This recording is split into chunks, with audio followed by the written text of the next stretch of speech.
Two vessels are closing on each other. Nobody breaks at sea, and there are no lanes painted on the water. So who turns? These are the rules that prevent collisions, and every skipper is expected to know them by heart. First, a correction. At sea, there is no such thing as right-of-way. The rules speak of a give-way vessel, which must act, and a stand-on vessel, which must hold her course and speed. Nobody owns the water, and nobody has a license to insist.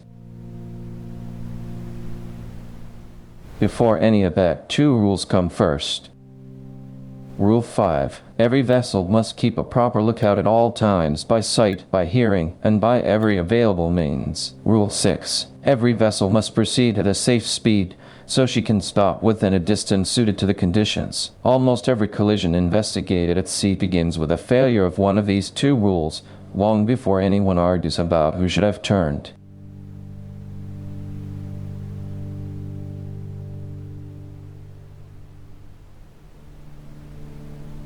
Situation 1. Head-on.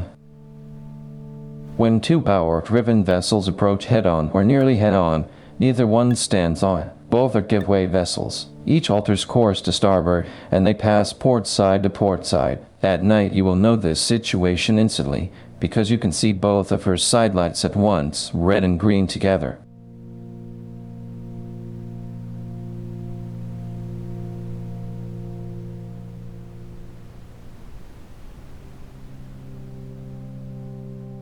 Situation 2. Crossing. When two power-driven vessels cross, the vessel that has the other on her own starboard side is the give-way vessel. She must keep well clear, normally by altering course to starboard and passing astern of the other. The stand-on vessel holds her course and speed precisely so the give-way skipper can predict what she will do.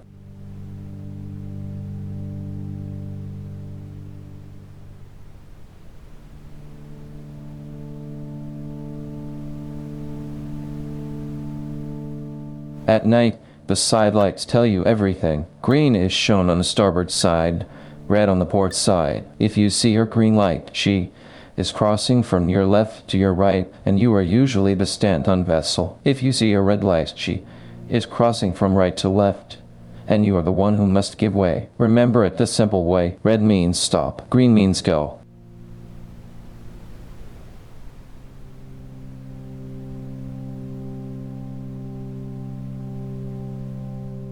Situation 3. Overtaking.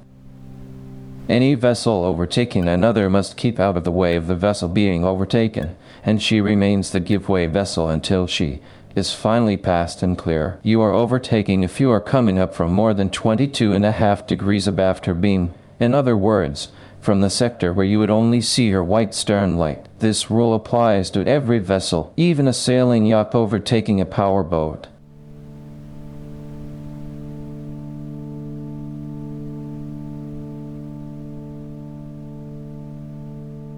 Situation 4. Sailing vessels.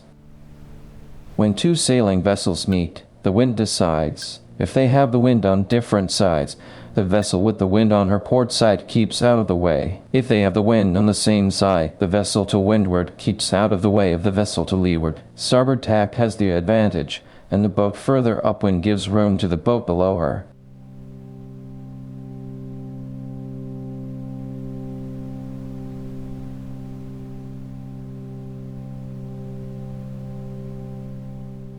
Now, narrow channels. In a narrow channel or fairway, every vessel keeps as near to the outer limit on her starboard side as is safe and practicable. A vessel under 20 meters, and a sailing vessel, must not impede a vessel that can only navigate safely inside that channel. Veering under sail gives you no privilege in front of a loaded ship that cannot leave the dredged water.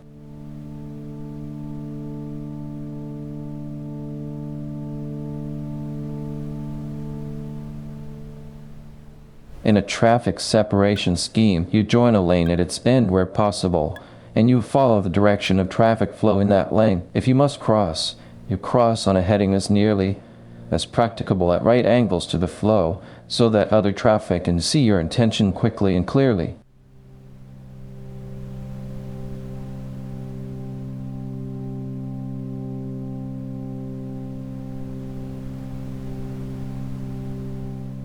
And then there's fog. In restricted visibility, the ordinary give way and stand on rules no longer apply, because you cannot see who is who. Every vessel proceeds at a safe speed with her engines ready for immediate maneuver. If you detect another vessel, only by radar, avoid altering course to port for a vessel forward of your beam, and avoid altering toward a vessel abeam or abaft the beam.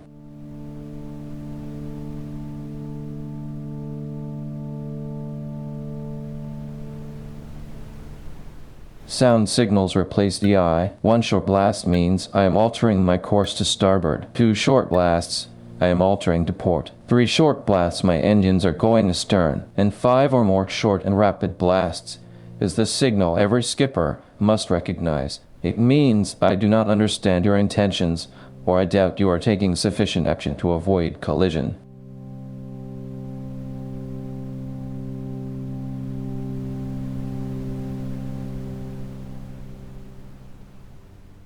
Finally, the pecking order. When different types of vessel meet, there's an order of responsibility. A vessel not under command comes first, then a vessel restricted in her ability to maneuver, then a vessel constrained by her draft, then a vessel engaged in fishing, then a sailing vessel, and last of all, an ordinary power-driven vessel. The principle is simple. The less a vessel is able to maneuver, the more room everyone else must give her.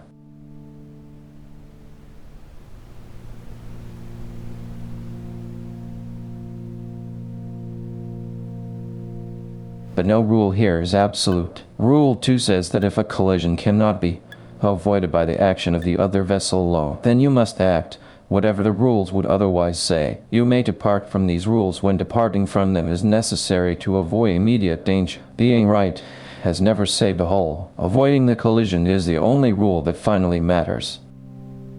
So the essentials to carry with you.